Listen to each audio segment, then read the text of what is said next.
Hey there, welcome to Top Reads Review. Today we're excited to look at The Sex Lives of African Women by Nana Darkoa Sakiyama.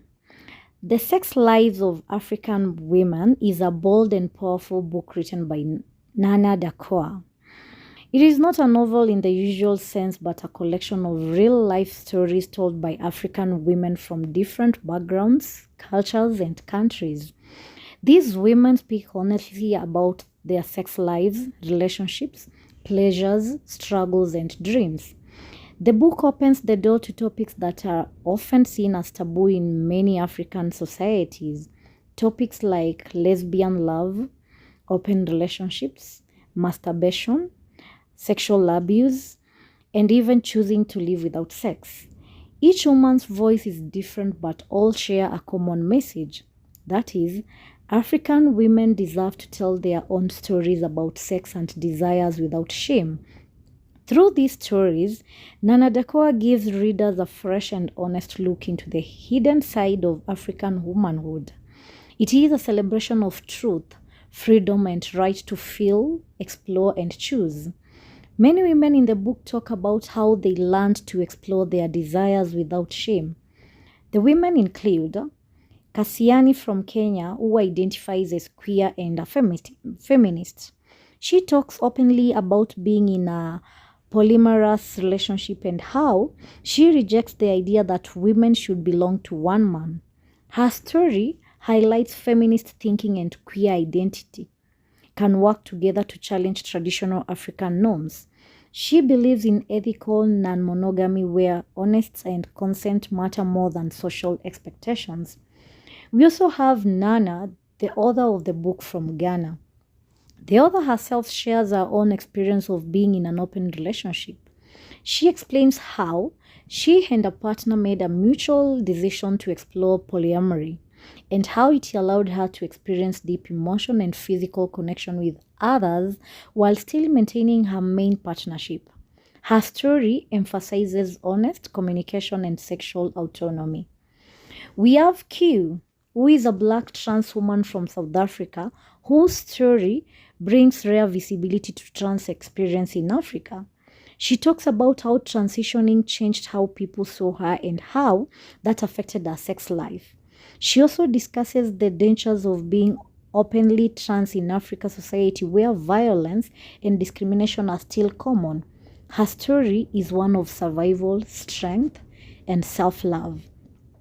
We have Safia, who grew up in a conservative Muslim family in Tanzania. We are talking about sex was a taboo. She married young and didn't know much about her body. Later in life, she began to question the beliefs she was raised with and started exploring her sexuality. She used tools she used tools like masturbation therapy and reading to discover her own pleasure. Her story represents the silent struggles many women face due to pressure. Yer, who comes from Ghana, speaks about being raped by her uncle when she was young. She remained silent for years, which caused her to struggle with intimacy and shame in adulthood. Over time, she began healing through therapy and support groups. Her courage in telling her story helps break the silence around sexual abuse and trauma. Kalego from Botswana talks about how dance helped her reconnect with her body after a painful breakup.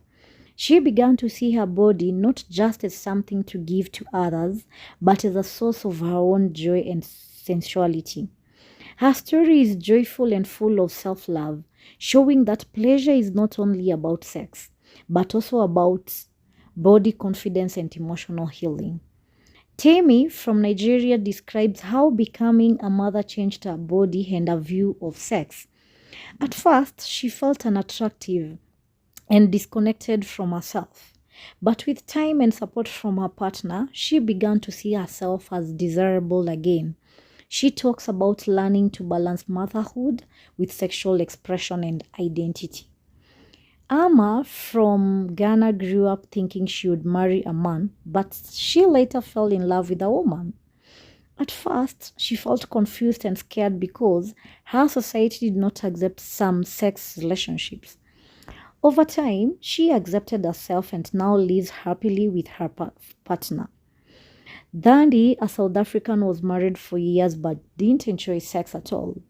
She felt like sex was a duty, not something she wanted. After a divorce, she started dating again and discovered what gave her pleasure. Miriam, a Kenyan, was raised as a strict Christian. She was told sex was only for married people and felt guilty anytime she thought about it. As an adult, she began reading and learning about sex for herself and realized she had the right to feel good without shame. Another woman is Amina from Somalia. She is a lesbian woman who practices Islam. She struggles because her religion and family do not accept her sexuality. She has to hide her relationships, which makes her feel lonely at times. Still, she believes she deserves love. We have Zara from Senegal, who never thought, sorry, who never thought about, who was never taught about her body. She thought pleasure was only for men. After reading books and listening to podcasts, she started to explore herself through self-touch, that is masturbation. She learned that pleasure she learned that pleasure is a right too. Lindiwe, a Zimbabwean, and her husband decided to have an open relationship. They still love each other, but allow each other to have other sexual partners. She says it helps them grow and trust each other. Then we have Aisoto from Senegal again. She was abused when she was young and didn't trust anyone. As an adult, she went to therapy and slowly began to heal. She eventually found a loving partner who helped her feel safe around men again. After years of dating and heartbreak, Neka, Nigeria, decided to stop having sex and focus on herself. She practices celibacy by choice, not because of religion or shame. She says this helped her feel stronger and more powerful. One woman named Stella from Nigeria shares how she left her marriage because she felt sexually unsatisfied.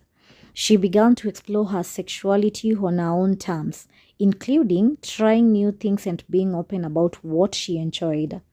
Her journey shows how sexual freedom can be a path to personal happiness and confidence.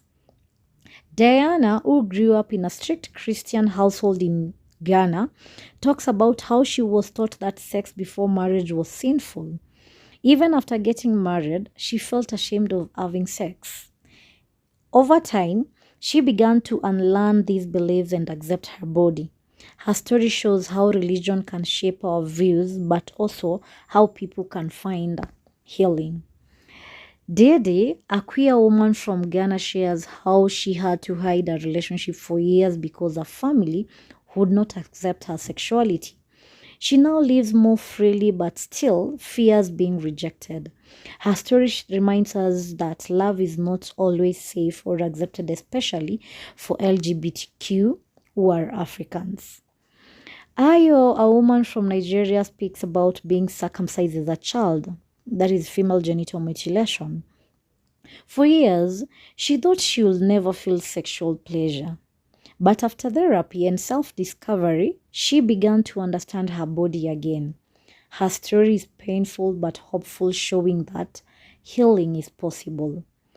Leila from Tanzania shares how she was abused in her early years but now works to help other survivors. Her journey shows that even in pain, there can be strength and a path to healing. The Sex Lives of African Women is more than just a book about sex. It is a book about truth, courage, and freedom. It lets African women tell their stories without judgment, helps break the silence around sexuality, identity, and trauma. Through real voices and honest experiences, Darkoa gives us a powerful and eye-opening look at the many ways African women live, love, and discover themselves.